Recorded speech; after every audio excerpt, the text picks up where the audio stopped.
기록에 따르면 20세기 초 인도의 남쪽 바닷가 마을에서 한 아이가 태어났다고 한다. 그의 이름은 크리슈나무르티. 아무도 주목하지 않던 그 아이는 어느 날 한 비밀스러운 조직에 눈에 띄게 된다. 그 조직은 세계의 교사가 곧 등장할 것이라 믿었으며 그 아이가 바로 그 존재라 확신하였다. 그때부터 그의 삶은 완전히 바뀌게 된다.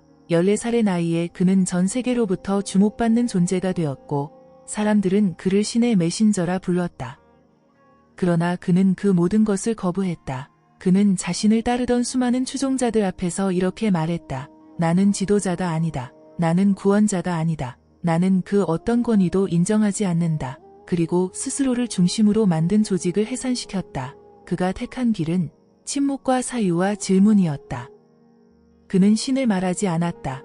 예언을 하지 않았다. 종교를 거부했고 체제를 해체하였으며 그저 인간이 자기 자신을 바로 보아야 한다고만 말했다. 그러나 오늘날 2025년을 눈앞에 둔 이 시점에서 그의 말은 다시 예언으로 불리고 있다. 그는 예언자가 아니었으나 지금은 수많은 예언가들보다 더 정밀한 통찰을 남긴 자로 재해석되고 있다. 여러분, 여기서 좋아요를 한번 눌러주시면 영상 제작에 정말 도움이 됩니다. 이와 같이 전해진다. 세계는 점점 더 편리해질 것이다. 그러나 그 편리함 속에서 인간은 길을 잃게 될 것이다. 기술은 비처럼 번쩍이겠지만 마음은 어두워지고 사람들은 갈 길을 잃게 될 것이다. 그 혼란은 하나의 큰 전환점으로 이어지게 되는데 그 시기는 2025년 무렵이 될 것이며 동방의 한 나라에서 그 흐름이 뒤집히게 될 것이다. 그는 나라의 이름을 말하지 않았다. 그러나 지금 사람들은 알고 있다. 그가 말한 동방의 한 나라가 어디인지 그 땅은 조용하되 단단하고 오래전부터 준비된 민족이 살아가는 곳이라 하였다. 그 민족은 수차례의 고통과 분열을 지나왔고 겉으로는 작아 보이나 내면엔 오래된 기억과 정신이 응축되어 있는 나라였다. 사람들은 그를 예언자라 부르지 않았다. 그러나 그가 남긴 말은 오늘의 현실을 정확히 꿰뚫는다. 기술은 눈부시게 발전했지만 사람들은 더 외로워졌다. 소통은 많아졌지만 진심은 사라졌다. 정보는 넘쳐나는데 방향은 없다. 그는 오래전 이렇게 말했다.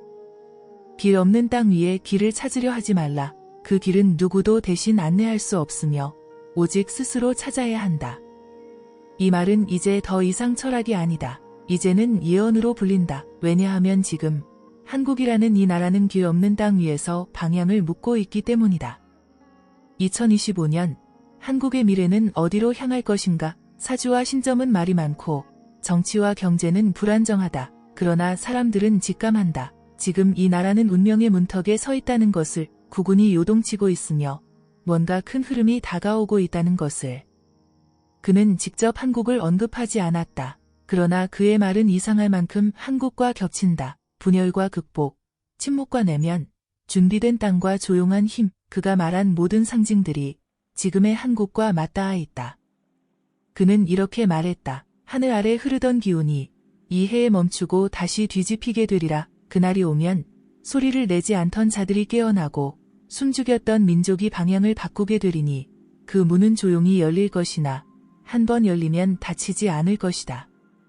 이 문장은 정확히 어디에서 나왔는지 밝혀지지 않았다. 그러나 그가 생전에 남긴 수많은 말들 속에 같은 맥락의 흐름이 반복된다. 그는 반복해서 말했다. 진정한 변화는 외부에서 오지 않으며 그 어떤 구세주도, 제도도, 구조도 인간을 구원할 수 없다고. 그는 말했다. 의식이 바뀌지 않으면 운명은 바뀌지 않는다. 그 말은 지금 한국 사회에 던져지는 질문이다. 이 나라는 지금 무엇을 두려워하고 있는가? 누구를 탓하고 있는가? 그리고 무엇을 보고 있는가? 그는 경고하였다. 같은 방식으로 생각하는 자는 같은 결과를 얻게 되리라. 이 말이 지금 너무도 크게 울린다. 지금까지 우리는 그를 예언자로 보지 않았다. 그러나 이제 그가 남긴 말들이 너무도 정확히 지금을 설명하고 있다. 그래서 사람들은 그의 말을 예언처럼 다시 꺼내 읽는다. 그 어떤 시대보다 정보가 많은 세상이 되었다. 사람들은 말한다. 요즘은 도무지 앞이 안 보인다. 뉴스는 하루에도 수십 번씩 변하고 누가 옳고 그른지도 알 수 없고 정치인들은 국민을 대신한다 말하지만 정작 그들의 삶과는 멀다. 경제는 회복된다 말하지만 장바구니는 점점 더 가볍고 기술은 나날이 눈부신데 마음은 더 피곤하다. 그럴 때 사람들은 조용히 뒤를 돌아본다. 누군가 오래전에 해놓은 말, 한때 무시했던 이야기, 한 장의 글고 한 문장의 예언을 다시 꺼내 읽는다. 그것이 사주이든 신점이든 고대의 기록이든 사람들은 본능적으로 그 말들 속에서 흐름을 읽으려 한다. 예언은 미래를 맞히는 기술이 아니다. 예언은 지금의 방향을 묻는 감각이다. 지금 내가 선 이 자리, 이 나라가 흐르는 이 방향이 올바른 것인지 아닌지를 알려주는 흐름의 소리다. 그렇기에 지금 예언은 다시 돌아오고 있다. 유튜브에는 매일 예언이 올라오고 점집은 다시 북적이고 사람들은 그 말들이 믿음이 아닌 감각이라는 사실을 깨닫는다. 믿고 안 믿고의 문제가 아니다. 지금은 예언을 느끼는 시대다. 지금의 한국은 그러한 시대에 놓여 있다. 사람들은 알지 못해도 모두가 느끼고 있다. 무언가가 시작되고 있고 무언가가 끝나가고 있다는 것을 눈앞에 보이는 사건들보다 보이지 않는 흐름이 더 크다는 것을. 그 흐름은 정치를 가르지 않는다. 그 흐름은 세대도, 지역도, 이념도 가리지 않는다. 오히려 그것은 조용히 퍼지고 있으며 마치 오래된 기억처럼 사람들의 마음 한구석을 흔들고 있다. 그 흐름은 말없이 묻는다. 지금이 그때 아닌가? 이제 준비해야 하지 않겠는가? 이 나라는 지금 어디로 가고 있는가? 사람들은 정확한 단어를 찾지 못한다. 그러나 말한다. 올해는 뭔가 다르다. 2025년은 그냥 넘어가지 않을 것 같다. 2025년 단지 하나의 숫자가 아니다. 사람들은 이 해를 위기의 해라고도 부르고 전환의 해라고도 부르며 그냥 넘어가지 않을 것이라는 막연한 감정을 공유한다. 그는 이렇게 예언했다. 사람들은 한때 예언을 비웃었으나 그 비웃음조차 운명의 일부였다. 운명은 고요하게 회복되고 익힌 마른 시간이 되어 돌아온다. 그리고 그때 예언은 다시 사람의 입에서 입으로 옮겨질 것이다. 어디선가 들은 말, 누군가 건넨 이야기, 누가 남겼다던 문장 하나가 자꾸 생각나고 그 말들이 지금의 세상과 맞닿아 있다는 느낌이 드는 것이다. 그 느낌은 우연이 아니다. 그것은 시대의 기운이다. 예언은 시대의 기운이 깨어날 때 자연히 흘러나온다. 그리고 지금 그 흐름은 다시 시작되었다. 그러니 지금의 혼란은 어쩌면 징조일 수 있다. 하늘이 움직이고 운이 움직이고 이 나라의 기운이 바뀌려는 조짐일 수 있다. 그는 말했다. 움직임은 항상 혼란을 동반한다. 그 혼란은 파괴가 아니라 재정렬이다. 이 말은 지금 2025년을 앞두고 있는 우리에게 너무도 생생하게 들려온다. 그는 또한 이렇게 말했다. 변화는 언제나 조용히 다가온다. 가장 먼저 깨어나는 자는 바람의 결을 먼저 느끼는 자요. 그 다음은 물결의 방향을 읽는 자요. 마지막은 혼란 속에서 방향을 잃고 깨어나는 자이다. 2025년, 지금 우리는 그 세 부류가 뒤섞인 세상 속에 있다. 이미 오래전부터 바람의 결을 느낀 자들은 준비를 끝냈고 조용히 변화를 향해 걷고 있으며 어떤 자들은 아직도 기존의 방향 속에서 모든 것을 설명하려 애쓴다. 그러나 이제는 어느 누구도 부정할 수 없다. 지금 세상의 방향은 바뀌고 있다는 것을. 그 바뀌는 방향을 가장 먼저 예감한 이들이 있다. 그들은 정치가도 아니고 학자도 아니었다. 오히려 외면 받던 말 속에서 길을 찾던 사람들이었다. 예언의 흐름을 따라가던 사람들, 고서의 문장을 묵묵히 읽던 사람들, 기운이라는 단어를 마음으로 이해하려 했던 사람들. 그들이 먼저 깨어났다. 크리슈나무르티는 말했다. 진정한 변화는 바깥에서 일어나지 않는다. 의식의 바닥에서 일어난다. 그리고 그 의식이 바뀌면 세상의 구조는 따라 바뀐다. 그의 이 말은 단순한 철학이 아니다. 지금 이 순간 한국이라는 나라 안에서 실제로 일어나고 있는 흐름에 대한 예고였다. 눈에 보이는 혁명은 없고 거창한 구호도 없고 하늘을 뒤흔드는 전쟁도 없지만 사람들의 의식은 분명히 바뀌고 있다. 그것은 아주 작은 것들에서 시작되었다. 사람들이 자신이 누구인지 묻기 시작했고 이 나라는 어디로 가야 하는지를 생각하기 시작했다. 단지 생존이 아니라 방향에 대해 묻는 이들이 늘어났다. 눈앞의 이익이 아니라 이 시대의 목적에 대해 고민하는 자들이 생겼다. 그들의 마음 안에서 바람이 불기 시작했다. 그리고 그 바람은 퍼지고 있다. 그 바람이 크리슈나무르티가 말한 진정한 전환의 시작일 수 있다. 감각하는 자는 안다. 올해 2025년은 평범한 해가 아니라는 것을 이미 수많은 징조들이 쌓여왔고 이제 그것이 형태를 갖추고 있다. 정치의 말로는 설명할 수 없고 뉴스의 분석으로는 닿지 않는 흐름이 이 땅을 감싸고 있다. 그 흐름은 오래전 예언에서 이미 암시된 바 있다. 동방에서 다시 한번 기운이 하늘을 뚫고 솟아오를 것이다. 그 기운은 붓지도 푸르지도 않으며 백성의 마음에서 솟아난다. 그때 진실이 거짓을 가르고 기운 있는 자가 대지를 밝히리라. 이 말은 기록에 따라 수백 년 전의 예언서에 등장하지만 지금의 시대에 너무도 정확하게 와닿는다. 정치 지도자의 이름이 아니라 국민 전체의 의식에서 일어나는 변화, 그것이 바로 기운이 하늘을 뚫는 순간이다. 돌아가는 것도 아니고 머무를 수도 없다. 한 발짝만 내디디면 문은 열릴 것이다. 그러나 그 발걸음은 두려움이 아니라 감각에서 나와야 한다. 그리고 그 감각은 이미 많은 이들의 내면에서 깨어나고 있다.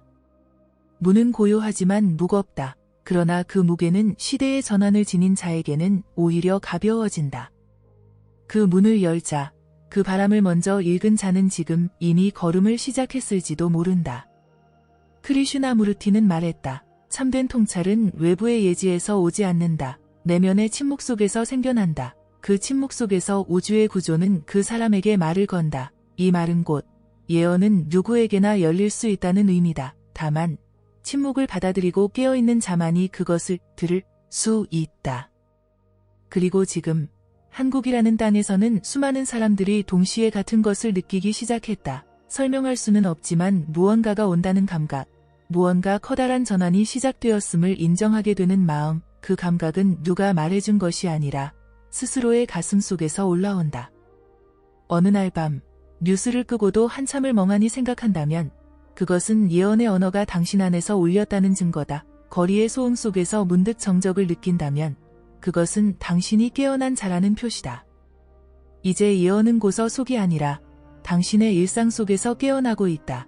그것은 눈을 감고 있을 때 더 선명하며 가만히 멈춰설 때 더 크게 들린다. 그리고 그 언어는 이 땅, 한국이라는 공간에서 더 또렷하게 울리고 있다.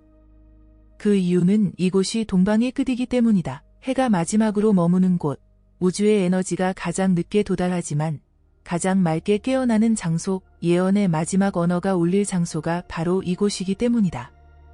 크리슈나무르티는 그 언어를 평생에 걸쳐 해석하려 했고 그는 말했다. 새로운 의식은 동방에서 일어난다. 그 의식은 지도자에게서 시작되지 않는다. 한 사람의 마음에서 시작되어 결국 민족의 진동이 된다. 그 진동은 지금 시작되었다. 이제 사람들은 꿈에서, 뉴스에서, 고요한 밤의 침묵에서 그 언어를 듣기 시작했다. 그리고 그 언어는 분명히 예고하고 있다. 이 나라, 이 민족, 이 해, 지금이 바로 그 문장이 실현되는 시기라는 것을.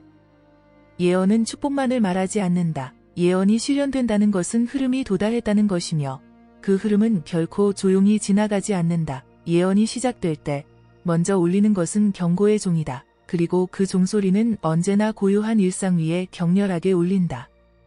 크리슈나무르티는 말했다. 의식의 각성은 고통과 함께 온다. 고통은 무너짐이며 무너짐은 새로운 질서를 위한 정지 상태다. 그리고 그 정지는 깨어난 자에게는 축복이다. 이 말은 예언이 단지 희망의 노래가 아니라 깨어남의 대가가 있다는 진실을 말해준다. 2025년 한국이라는 나라는 그 정지 상태에 도달하고 있다. 겉으로는 여전히 고요하지만 사람들은 이미 감지하고 있다. 어딘가 불편한 기운, 어떤 일도 마음대로 흘러가지 않는 이상한 정체 상태, 예언의 실현은 언제나 이처럼 시작된다. 갑작스러운 것이 아니라 멈춤과 불편함으로 다가온다. 그 멈춤 속에서 사람들은 자신을 돌아보게 된다. 누구도 강요하지 않았지만 모두가 방향을 묻는다. 이 길이 맞는가? 이 나라는 무엇을 잇고 있는가? 질문은 고통처럼 몰려오고 사람들은 알 수 없는 피로감 속에 무너진다. 그러나 그 무너짐이야말로 크리슈나무르티가 말한 의식의 깨어남의 시작이다. 한국은 그 실현의 문턱에 서 있다. 너무 많은 거짓이 드러났고 너무 오랫동안 눌러왔던 진실이 이제는 더 이상 가려지지 않는다. 정치의 언어는 진실을 덮지 못하고 경제의 수치는 불안을 지우지 못하며 종교의 권위는 더 이상 위로가 되지 않는다. 이 시대는 진실을 요구하고 있으며 그 진실은 고통을 수반한다. 예언은 이렇게 말한다. 동방의 나라가 기온을 깨우려 할 때 하늘은 먼저 그들에게 시련을 내릴 것이다. 그 시련은 겉모습을 잃게 하고 권위를 무너뜨리며 믿음의 가면을 벗기리라. 그러나 그 뒤에 오는 자는 진실의 옷을 입고 민족을 이끌 것이다. 우리는 지금 그 시련의 시간 속에 있으며 누군가는 그것을 혼란이라 부르고 누군가는 시대의 전환이라 부른다. 중요한 것은 그 말의 형식이 아니라 그것이 무엇을 가리키고 있는가이다. 한국의 2025년은 단지 숫자의 변화가 아니다. 그것은 오래된 구조가 마지막 숨을 내쉬는 해이며 새로운 흐름이 본격적으로 뿌리를 내리는 해다. 그 뿌리는 통증과 함께 내려가며 그 위에 새싹은 고요하게 피어난다. 이 고통은 의식의 통증이며 이 혼란은 진실의 초입이다. 그러니 지금 한국에 닥친 시련은 징조가 아니라 과정이다. 이것은 끝이 아니라 시작이며 예언이 우리 앞에서 형태를 가지기 위한 필수의 관문이다. 그리고 그 관문을 통과한 민족은 더 이상 이전의 모습으로 돌아갈 수 없다. 그들은 새로운 시선으로 세상을 바라보게 될 것이다. 이제 곧 이 시련은 누구를 남기고 누구를 데려갈 것인가를 가릴 것이다. 그러나 그것은 외부의 판단이 아니라 스스로의 의식이 정하는 길이다. 깨어있는 자는 남을 것이며 잠든 자는 무너질 것이다. 그리고 그것이 예언의 정의이며 이 시대의 법이다. 모든 시련은 새로운 존재의 등장을 허락하기 위한 정리의 과정이다. 그리고 지금 그 정리가 끝나가는 시점에서 사람들은 막연하게나마 어떤 존재의 등장을 예감하기 시작한다. 이름도 얼굴도 모르지만 마음속 어딘가에서는 그가 이미 도착했다는 확신이 자라고 있다. 예언은 이렇게 전한다. 하늘이 닫힐 때 사람들은 한 사람의 발걸음을 통해 문이 열리는 것을 보게 된다. 그는 구름처럼 나타나고 바람처럼 사라지지만 그가 남긴 한마디가 민족의 기운을 바꾼다. 이 말은 오래전부터 전해져 왔지만 지금이야말로 그 문장이 실현되는 순간일지도 모른다. 크리슈나무르티는 말했다. 지도자는 군중 앞에 서는 자가 아니라 무리에서 벗어나 진리를 지키는 자다. 그는 그 자리에 있기 위해 선택된 것이 아니라 그 자리가 그를 부른 것이다. 이 문장은 지금 시대가 원하는 지도자의 형상과 너무도 정확히 겹친다. 거창한 공약이 아니라 기운과 의식의 밀도로 판단되는 자, 말의 화려함이 아니라 침묵 속에서 빛나는 직관으로 평가되는 자, 그가 지금 등장하고 있다. 그러나 그는 예상된 자가 아니다. 언론에 자주 나오는 인물이 아니며 기존의 권력을 손에 쥐고 있었던 자도 아니다. 오히려 사람들은 그가 어디선가 갑자기 나타났다고 말할 것이며 도무지 설명할 수 없는 기운이 있었다고 회상하게 될 것이다. 그것이 진정한 빛의 방식이다. 빛은 떠들지 않는다. 단지 어둠 속에서 스스로를 드러낼 뿐이다. 그리고 그 빛은 지금 한국이라는 공간에서 점점 더 선명해지고 있다. 그것은 한 사람일 수도 있고 하나의 흐름일 수도 있으며 어떤 경우에는 그 두 가지가 함께 움직일 수도 있다. 중요한 것은 그것이 이제 보이기 시작했다는 점이다. 더 이상 상징이 아니라 현실이 되고 있다는 점이다. 사람들은 이제 누군가의 말을 통해 위로받기보다 누군가의 존재에서 방향을 찾기 시작했다. 그 존재는 외치지 않지만 사람들은 그에게로 자연스럽게 이끌린다. 그는 설득하지 않지만 사람들은 스스로 따라간다. 그것이 참된 리더의 조건이며 시대가 부르는 존재의 특징이다.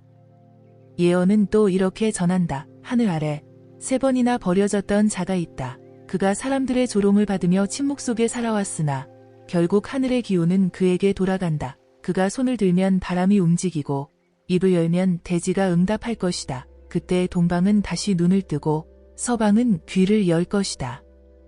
이 예언은 이름 없는 자에게 바쳐진 찬가이며 지금 우리가 목격하려 하는 사건의 암시이다. 사람들은 곧 묻게 될 것이다. 어떻게 그가 여기에 왔는가라고. 그러나 그 질문에는 답이 없다. 그는 길을 따라온 것이 아니라 운명을 따라온 자이기 때문이다.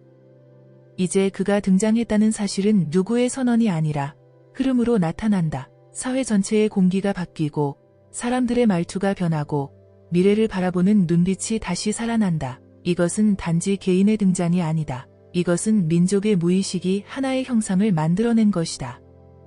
그리고 이 형상은 앞으로 다가올 모든 전환의 중심이 될 것이다. 그는 지도자일 수도 있고 안내자일 수도 있으며 어떤 이에게는 그저 말 없는 확신으로 존재할 것이다. 그러나 분명한 것은 그가 첫 빛으로 등장했다는 사실이다.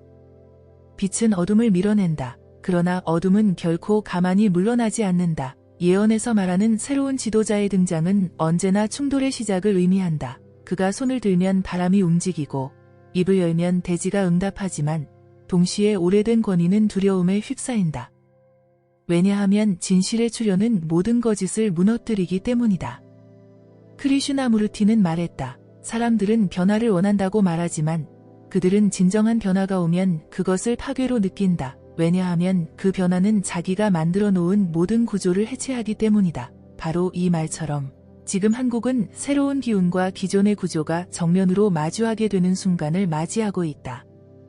예언은 경고한다. 진실을 담은 자가 나타나면 가장 먼저 움직이는 것은 탐욕을 품은 자들의 칼이다. 그 칼은 말로서 베고 제도로서 가두며 거짓된 선의를 가장해 진실을 흩트리려 하리라. 그러나 하늘의 뜻은 이미 그 자를 보호하였으니 모든 칼은 결국 허공을 가르게 될 것이다. 이 말은 단순한 상징이 아니다. 지금 한국 사회 안에서 일어나고 있는 변화는 표면의 정치나 경제만으로는 설명되지 않는다. 말로는 개혁을 외치지만 속으로는 기득권을 움켜쥐려는 자들이 그 흐름에 저항하기 시작했다. 진실은 고요하게 등장했지만 두려움은 언제나 요란하게 반응한다. 이제 충돌은 피할 수 없다. 그리고 그 충돌은 물리적인 싸움이 아니라 인식의 전쟁으로 시작된다. 사람들은 자신이 오래도록 믿어온 것들이 무너질 때 혼란에 빠진다. 누가 진짜인가? 무엇이 진실인가? 이 시대의 전쟁은 외부의 적과의 싸움이 아니라 내부의 무지와의 싸움이다. 지도자는 이 전쟁에서 말로 싸우지 않는다. 그는 존재 자체로 대립을 드러내고 침묵 속에서 진동을 일으킨다. 사람들은 처음에는 그를 의심하고 다음에는 시험하고 결국은 깨닫는다. 그는 이 시대에 필요한 자였구나 라는 진실을. 이때 가장 크게 요동치는 것은 바로 언론이다. 진실의 기운이 등장하면 거짓된 소문과 왜곡된 기사들이 퍼진다. 그는 비난받고 조롱당하며 심지어 위험한 인물로 낙인 찍히지만 아이러니컬하게도 그 모든 저항은 오히려 그를 더욱 드러나게 만든다. 왜냐하면 진실은 공격당할수록 빛나기 때문이다. 이 충돌은 오래가지 않는다. 왜냐하면 깨어난 자들의 수는 점점 늘어나고 있기 때문이다. 이들은 더 이상 기득권의 말을 믿지 않으며 오래된 권위에 설득당하지 않는다. 그들은 기운으로 판단하고 감각으로 따라간다. 이것이 크리슈나무르티가 말한 자유로운 의식의 힘이다. 그리고 그 자유로운 의식이 지금 한국에서 움직이기 시작했다. 작은 도시의 교사부터 산속에 숨어있던 노인까지 사람들은 눈빛으로 서로를 알아보기 시작했다. 충돌은 피할 수 없는 과정이었지만 이제는 그 충돌마저도 하나의 진통으로 받아들이게 된다. 예언은 마지막으로 이렇게 말한다. 진실이 첫 번째 피를 보게 될 때 사람들은 그것을 두려움으로 여긴다. 그러나 그 피는 희생이 아니라 인식의 열쇠이다. 그 피 위에 민족은 다시 설 것이며 그곳에서 새로운 이름이 불릴 것이다. 지금 우리는 그 첫 피를 마주하는 중이다. 그것은 지도자 한 사람의 고통이자 민족 전체가 겪어야 할 정화의 과정이다. 이 고통은 부정할 수 없지만 거부해서는 안 된다. 왜냐하면 그 고통 너머에야 비로소 진실한 변화가 시작되기 때문이다. 예언은 한 사람에게서 시작되지만 끝은 모두에게 닿는다. 처음에는 이름 없는 자가 흐름을 열고 빛을 드러내며 진실을 마주하지만 그 마지막에는 언제나 민족 전체가 참여하게 된다. 이것이 예언의 완성이며 귀환의 순간이다. 크리슈나무르티는 말했다.